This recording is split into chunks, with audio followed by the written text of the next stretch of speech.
Hey everybody, Tim from Everyday Tactical Vids here with a quick tip on bobbers and floats. Now if you're a fisherman at all, you'll know that this is a bobber. A float looks sort of similar, usually thinner. It's got a little stick kind of portion on the top and a longer stick portion on the bottom. This is a bobber, and when you're using a bobber for fishing, say you're building a survival kit and you throw a bobber and some line and some hooks in, a lot of people try to grab, a huge bobber and think, well, that'll be great. I'll be able to identify it easily, see when my line's out there, see when the line's underwater. But what happens if your bobber is too big, you have your line down here and say you have a worm on the end, and a fish comes and hits that, and there's a lot of buoyancy pulling back, a fish can sometimes get scared and say, well, I'm not going to actually take that whole worm because there's something weird about a worm fighting back that much.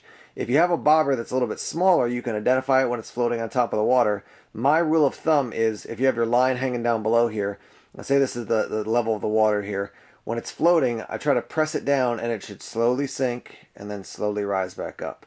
And then that'll give you a sense that when the fish does hit it, there won't be a lot of buoyancy pulling back. It'll take the bait, pull it, and then you'll get the fish hooked, and you can move forward from actually bring the fish onto shore, and then you got some food. So my general recommendation is if you're thinking bigger or smaller, I tend toward a smaller bobber and find that works the best for survival fishing or just fishing in general. So there's a quick tip for you on bobbers and survival fishing. Thanks for checking out the video. Please like and subscribe, and we'll see more videos coming out soon. Take care.